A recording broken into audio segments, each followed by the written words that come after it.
നേരത്തെ സൂചിപ്പിച്ച നിവേദിൻ്റെയും ധ്യാനിൻ്റെയും ഇഷാനിൻ്റെയും മൃതദേഹം അടക്കം ചെയ്ത ഇതാണ്. നമുക്ക് ആ കളിപ്പാട്ടങ്ങളും ചോക്ലേറ്റുകളും ഒക്കെ വെച്ചേക്കുന്നത് കാണാൻ കഴിയും. ബന്ധുക്കൾ അവിടെ നിൽപ്പുണ്ട്. ഇവിടെ എഴുതി വെച്ചിട്ടുണ്ട്. നമുക്ക് ആ അച്ഛനും അമ്മയും അവിടെ അവശേഷിക്കുന്നുണ്ട്. അവരുടെ ആ ഓർമ്മകളുമായി നമുക്ക് ആ മൃതദേഹത്തിൻ്റെ അടക്കം ചെയ്തിരിക്കുന്ന ഫലകത്തിൽ അവിടെ എഴുതി വെച്ചിട്ടുണ്ട്. അച്ഛ അമ്മേ, ഞങ്ങൾ ഇന്ന് വാത്സല്യങ്ങൾ നിറഞ്ഞു തുളുമ്പുന്ന ഒരു കൂട്ടം കാവൽ മാലാഖമാർക്ക് നടുവിലാണ്.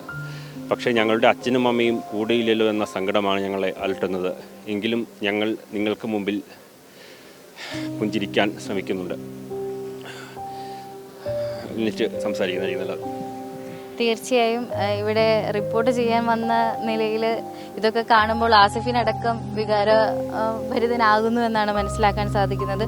ഈ ഒരു കുഴിമാടം കാണുന്ന എല്ലാവർക്കും കൂടുതലായി സങ്കടം അല്ലെങ്കിൽ കണ്ണുനീര് പൊഴിഞ്ഞിട്ടാണ് ഇതൊക്കെ വായിച്ച് ഇവിടെ നിന്ന് ഇറങ്ങുമ്പോൾ തോന്നുന്നത്. നമുക്ക് നോക്കിയാൽ മനസ്സിലാക്കാം, ഒരു വീട്ടിൽ ഏറ്റവും സന്തോഷത്തോടെ ഉണ്ടായിരുന്ന 3 മക്കളാണ് ഇവിടെ ഈ ഒരു മഹാദുരന്തത്തിൽ നഷ്ടമായിരിക്കുന്നത്.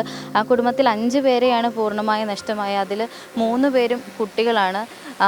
ആദ്യ ദിവസം ഇവരെ തെരഞ്ഞിട്ട് ഈ കുട്ടികളെ കാണാൻ സാധിച്ചില്ല. 2 പേരെ കിട്ടി. അതിനുശേഷവും അച്ഛൻ്റെ തിരച്ചിലുകളൊക്കെ തന്നെ വാർത്തയിലൊക്കെ വന്നിരുന്നു.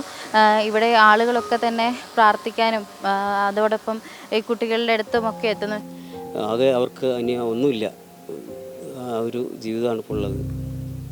പിന്നെ കുട്ടികൾ ഇതിൻ്റെ തലേന്ന് വരെ സന്തോഷമായിട്ട് സ്കൂളിലും ഒക്കെ പോയി വന്ന കുട്ടികളാണ്. അന്ന് ഒരു രാത്രിയായപ്പോഴത്തേക്കും